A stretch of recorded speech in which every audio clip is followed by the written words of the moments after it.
connaissez l'Afrique aussi, c'est... You know Africa. It's too hard to live there. There is crisis, there is war, there's tribal war, there are a lot of things that is going on, which the people, they don't have any choice. You have to leave your country because you don't want to die. There are thousands of asylum seekers like these battering at the doors of Europe. Today they are telling their stories to the EU's Justice Commissioner Jacques Barrot, who's come to see the situation created in Malta by their arrival in their hundreds. Halfar Retention Centre is the most run down on the island, and it shows. This is a refugee camp, but it's too bad. You understand? Very bad. We are human, and they don't allow us to move out. We are suffering, and the type of food they give to us is undone food, unclean water. So we are really suffering. Please help us. The government should give them the passport to live, because the condition here is critical. The population of immigrants that is coming out from the camp is many now. A lot of guys doesn't have no job to do. We are stranded. More than 60,000 people made the dangerous Mediterranean crossing last year to demand asylum in Europe. 3,000 ended up here. The Maltese authorities say the situation's unmanageable and, along with Italy, Greece and Cyprus, are demanding other EU member states take their share of refugees washing up on their coasts. They're placed in administrative detention on their arrival in Malta and can wait up to 18 months before any decision on their status.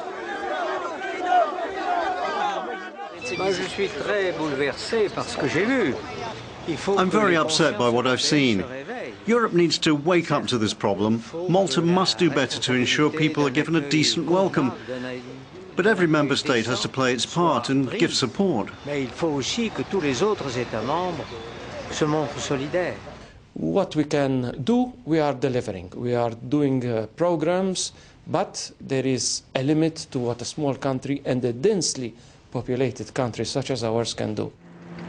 Malta's 400,000 inhabitants live on just 300 square kilometres, making it Europe's most densely populated country. Most asylum seekers are African, coming via Libya, trying to make it to Italy. 800 have arrived since January, nearly 3,000 arrived last year. Often they're saved from certain death in sinking boats by Maltese coastguards. But as soon as they step ashore, they're detained and sent to a camp like this one. Takanja is a former British military barracks and has been partially renovated. These new buildings are being shown off as an example of the efforts being made by the Maltese authorities. We spoke to some Somali refugees who arrived in February via Ethiopia, Sudan and then Libya. They thought they were heading to Italy. None of them had even heard of Malta before beginning their perilous crossing. Today they all want to file their asylum demand with the Maltese Refugee Commission. I spent 6 days in a zoo without eating anything, without getting anything. The Malta airplanes and helicopters, they came in the sea and they sent us a ship and they saved us. Therefore, we have to say thank you to Malta. The only thing that we're complaining is longer time detention in a detention centres. The only things they can do is walk around the perimeter fence, play football or visit the hospital. The situation has been criticised by humanitarian organisations and the United Nations High Commission for Refugees. It's the same regime for everyone, men, women and children. Some are sick, like this woman, 8 months pregnant. The truth is that it's a dramatic situation for me. I'm sick and I don't have the medicines I need. Please try to help me. The same day, the local branch of the humanitarian organisation Médecins Sans Frontières announced it was pulling out of Malta's closed detention centres. Most of the illnesses we've had to deal with in the last 6 months, after 3,000 cases, are linked to the conditions in the centres. The problem is, as long as the priority is to detain all these people on arrival, Malta will not be able to protect these people's basic human rights.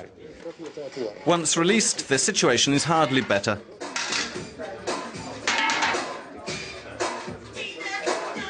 This tented village is an open centre for men at Halfar, where a bed for a week costs €8. Most have had their asylum demand rejected. At best, they obtain a secondary protection, a renewable year-long residency permit. You turn down once, then twice, you can't get a passport, so you're stuck and you can't move forward. At the end of the day, it leads to nothing. Hope disappears. Stuck on the island and unwanted, to survive they go out at dawn to look for badly paid and precarious work.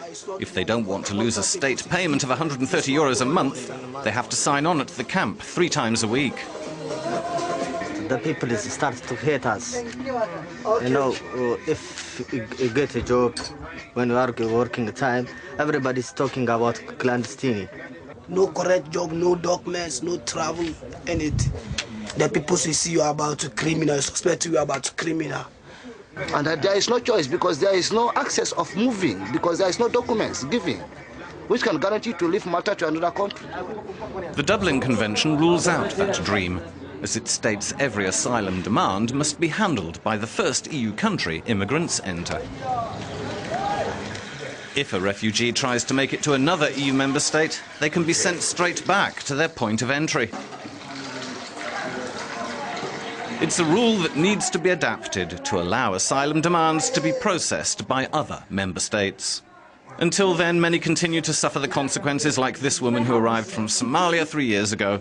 She can't be expelled to a country at war, but she can't join her husband either, who's obtained asylum elsewhere. My husband, he stay in the Sweden. He have the passport, Swedish. And the big problem is because I'm staying in the Malta, he stay in the Sweden. I visited my husband and the bag. It's big problems. I'm meeting in the embassy Sweden in the Malta, and they don't get anything. European immigration policies need to guarantee the same rights apply everywhere. Border controls need to be reinforced, and there needs to be better cooperation with the countries asylum seekers come from. This is what the EU's 27 member states are committed to.